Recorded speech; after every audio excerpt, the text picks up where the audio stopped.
Setiap hari Anda merencanakan pengadaan, mengawal pelaksanaan, hingga memastikan serah terima pekerjaan. Dedikasi Anda luar biasa. Namun, sudahkah pengalaman berharga itu diakui secara profesional? Halo Sobat Pengadaan, hari ini kita akan membahas strategi cerdas menuju sertifikasi PPK tipe B melalui jalur pengalaman mandiri. Tidak perlu mulai dari nol, karena bukti kerja Anda selama ini adalah kunci portofolio Anda. Sertifikasi PPK tipe B dirancang khusus untuk mengukur kompetensi Anda di level 3 berdasarkan Kamus Kompetensi Teknis Pengadaan Barang Jasa Pemerintah. Apa itu level 3? Secara sederhana, ini adalah kemampuan mengelola pengadaan untuk pekerjaan yang sifatnya tidak sederhana, namun juga tidak kompleks. Contohnya, pengadaan jasa konstruksi pembangunan gedung kantor standar, pengadaan sistem informasi skala instansi, atau pengadaan jasa catering tahunan berskala menengah. Jika Anda pernah menangani ini, Anda sudah berada di jalur yang tepat.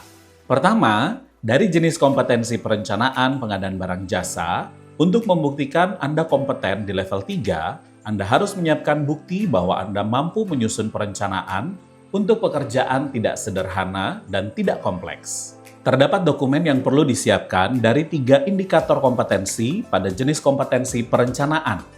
Pertama, pada indikator kompetensi perumusan strategi pengadaan, pastikan Anda mampu menyiapkan dokumen rencana umum pengadaan. Selanjutnya, siapkan dokumen untuk memenuhi indikator berikutnya, yaitu dokumen spesifikasi teknis atau kerangka acuan kerja. Dapat juga ditambahkan gambar jika ada. Pada indikator berikutnya, siapkan dokumen harga perkiraan sendiri atau HPS. Akan lebih baik jika melampirkan juga perhitungan detailnya.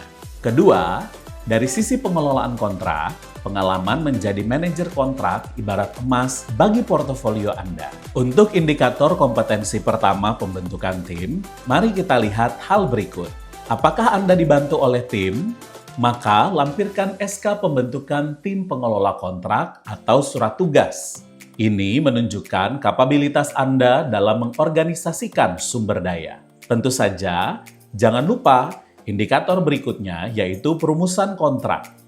Hal apa yang dapat Anda tunjukkan? Ya, Anda dapat melampirkan kontrak yang sudah ditandatangani kedua belah pihak. Dan selanjutnya, salah satu inti dari pengelolaan kontrak pada indikator kompetensi pelaksanaan kontrak. Anda dapat buktikan kompetensi Anda dengan menunjukkan berita acara atau notulensi rapat persiapan pelaksanaan pekerjaan, rapat-rapat periodik, baik harian, mingguan, atau bulanan, rapat penanganan permasalahan tertentu jika ada terjadi masalah.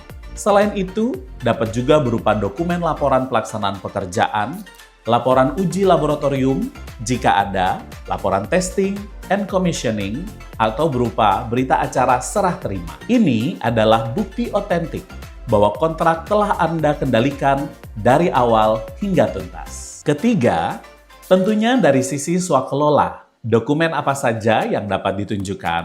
Pertama, pada indikator kompetensi pengelolaan swakelola, Anda dapat melampirkan dokumen pendukung seperti surat keputusan pengangkatan PPK, surat keputusan tim swakelola, spesifikasi teknis, kerangka acuan kerja, rancangan anggaran biaya, laporan pelaksanaan, serta berita acara serah terima sebagai bukti keterlibatan dan pengalaman Anda dalam pelaksanaan kegiatan swakelola. Sedangkan pada indikator berikutnya, yaitu analisis dan pemecahan masalah swakelola, Anda dapat melampirkan dokumen seperti laporan, notulen, atau berita acara rapat yang tidak hanya mencatat jalannya pembahasan permasalahan, tetapi juga menggambarkan bagaimana Anda mengidentifikasi permasalahan, menganalisis situasi, hingga merumuskan solusi dalam pelaksanaan swakelola.